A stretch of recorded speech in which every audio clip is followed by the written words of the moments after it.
Hi everybody, this is Miguel. In this video we're going to learn about the subjunctive mode in English. Hola a todos, soy Miguel. En este video vamos a aprender acerca del modo subjuntivo en inglés.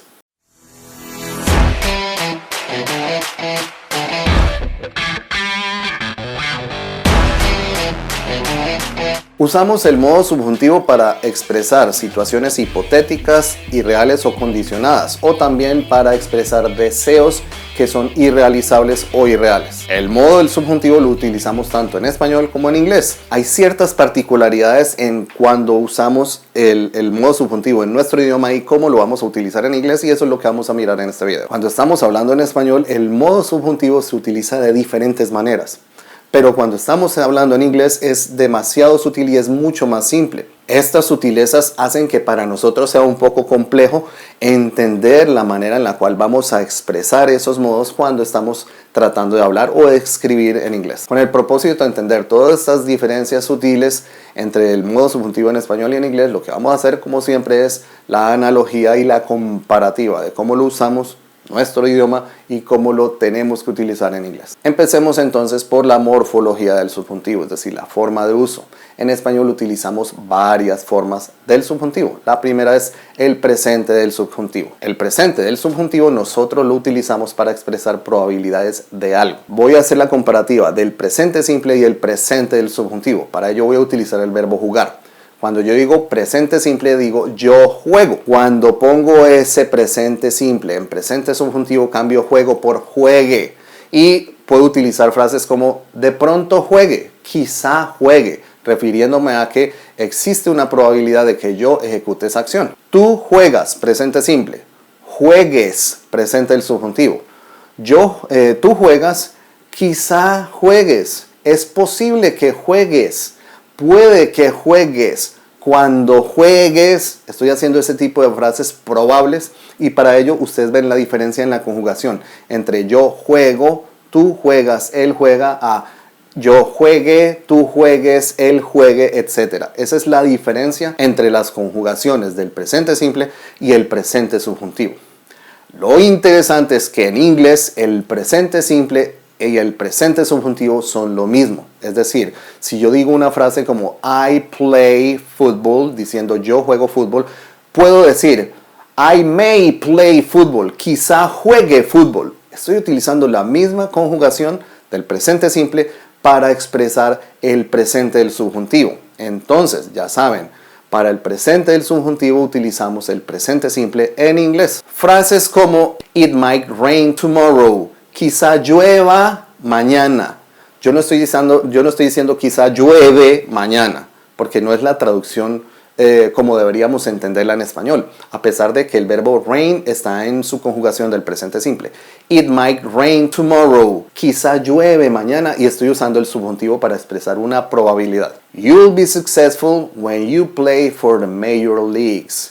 Serás exitoso cuando juegues para las ligas mayores. Allí estamos utilizando una estructura de first conditional, condicional 1, y estamos expresando esa probabilidad por medio del modo subjuntivo del presente del subjuntivo en inglés. Como ven, es el mismo verbo del presente simple, play, pero la traducción se debe entender como del presente del subjuntivo. En este momento ustedes se preguntarán, entonces, ¿cómo hago yo para hacer las diferencias? El contexto siempre ayuda a entender las diferencias. Las frases, el contexto que se está dando, todo eso dentro de la comunicación nos da la idea de cómo lo vamos a entender. Ahora, recuerden, dentro del proceso de aprendizaje de un segundo idioma, al principio siempre vamos a estar traduciendo. En algún momento todas esas estructuras y esos conceptos se van a incorporar y vamos a empezar a pensar en el idioma como tal. Pero definitivamente vamos a tener que pasar inicialmente por ese proceso para poder asimilar estos conceptos correctamente. La siguiente forma es el imperfecto del subjuntivo. La usamos para expresar situaciones irreales, condiciones de esas como que quisiera,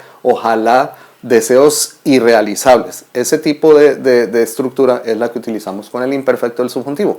En español, cuando yo hago esas frases, vamos a hacer una relación entre el pasado y el imperfecto del subjuntivo en español. Entonces yo digo con el verbo jugar, yo jugué, ¿sí? Yo jugué ayer, yo jugué con ustedes, yo jugué el año pasado, estoy hablando del pasado. Y el imperfecto del subjuntivo sería ojalá jugara, si yo jugara. Entonces estoy diciendo, si se diera esa oportunidad, ojalá fuera así. Es el imperfecto del subjuntivo. Estas dos conjugaciones en español son diferentes.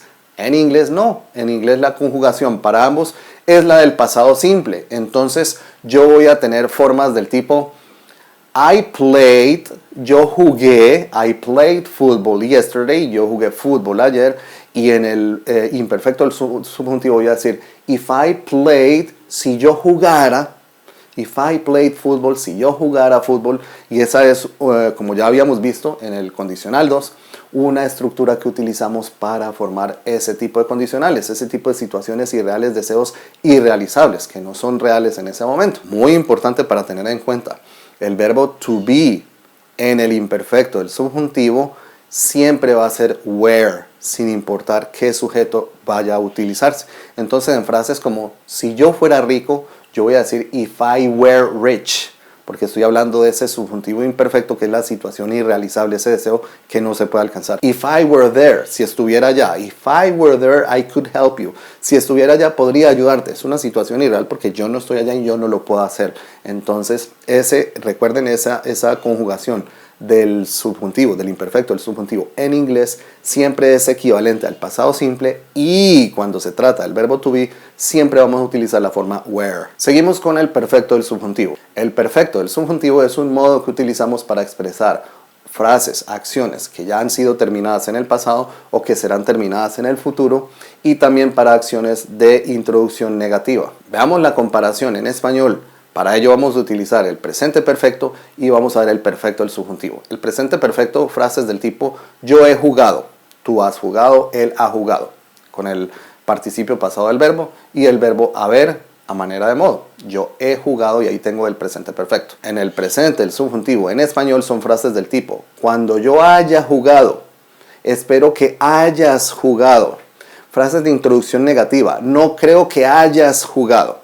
Ese tipo de frases son el presente el perfecto del subjuntivo en español, y como vemos el presente perfecto es la forma como equivalente, aunque son conjugaciones diferentes. En inglés el perfecto del subjuntivo es exactamente el mismo presente perfecto, es decir, frases del tipo I have played, yo he jugado. Entonces yo digo when I have played, cuando yo haya jugado. Esa es la traducción porque la estoy contextualizando dentro del presente, dentro del perfecto del subjuntivo en inglés. Y como ven, es el mismo tiempo, estoy utilizando la misma conjugación, cosa que no ocurre en español. I don't think you have understood this lesson. No creo que hayas entendido esta lección. Ese es el ejemplo en inglés de una oración que empieza con una introducción negativa. Para ello utilizamos ese perfecto del subjuntivo, que en inglés equivale al presente perfecto. Y por último tenemos el pluscuamperfecto del subjuntivo. Nombres extraños, pero no se preocupen. Como ven, son usos fáciles cuando se trata del inglés. Tenemos que tener en cuenta el concepto para saber cuando nos encontremos con una frase de este tipo, cómo la vamos a traducir o cómo la vamos a decir. Utilizamos este modo para expresar una situación irreal, una posibilidad irreal de algo, y especialmente cuando estamos expresando arrepentimiento. Hagamos la comparación en español, el pasado perfecto con el pluscuamperfecto del subjuntivo, es decir, frases del tipo yo había jugado, es un pasado perfecto. Para el pluscuamperfecto del subjuntivo sería si yo hubiera jugado, yo había estado allá, si yo hubiera estado allá. Esa es la relación, y como ven son conjugaciones diferentes. Y aquí mucho cuidado, porque aquí es donde empiezan a presentarse errores cuando utilizamos estos modos tratando de decirlos en inglés o traducirlos del inglés. Si yo voy a decir la frase si yo hubiera estado allá, yo me puedo ver tentado a traducirla de la forma if I would have been there, si yo hubiera estado allá. Pero mucho cuidado, como estoy hablando de una situación irreal, una situación de arrepentimiento hipotética, que es el modo pluscuamperfecto, el subjuntivo, yo no puedo utilizar ese condicional. Yo lo que tengo que utilizar es el pasado perfecto, que el pasado perfecto es el mismo pluscuamperfecto del subjuntivo en inglés. Entonces cuando yo digo I had played, yo había jugado, en la frase irreal, de arrepentimiento, del pluscuamperfecto, el subjuntivo, voy a decir If I had played, si yo hubiera jugado. Entonces, eso lo tenemos que tener muy en cuenta porque eso es el elemento que da pie a una cantidad de enredos y de confusiones cuando estamos tratando de utilizar estos modos en inglés. Volvemos a la misma pregunta. ¿Cómo diferenciamos todo esto? El contexto es el que ayuda. Las frases en contexto dan más información. Cuando yo estoy hablando en contexto me doy cuenta cómo estoy entendiendo lo que estoy diciendo, si lo estoy diciendo a manera de una narración, a manera de algo que se hizo en el pasado o a manera de algo que es una hipótesis o algo irreal. Todo eso lo tengo que tener en cuenta con el contexto, así que tengo que tener mucho cuidado y para ello tengo que hacer mucha práctica de estas oraciones. Tengo que practicar bastante estas bases a manera de mecanizar estos conceptos para después poder tirarnos a tratar de hacer esas frases ya en conversaciones, cuando estoy escribiendo algo, cuando estoy haciendo una narración, contándole algo a alguien, en inglés por supuesto. Y recuerden, nosotros vamos a cometer muchos errores, pero esa es la única manera de aprender, lanzándonos a hacer todas estas construcciones, dejando un poco el miedo, dejando un poco la pena, la vergüenza de sonar raro, de cometer el error, porque es la única manera en la cual nosotros vamos a aprender, repitiendo, cometiendo esos errores y obviamente teniendo el feedback, la realimentación de alguien que nos pueda dar esa guía de que si estamos haciendo las cosas bien o no. Es por eso que yo siempre insisto, revisen el material cuantas veces sea necesario.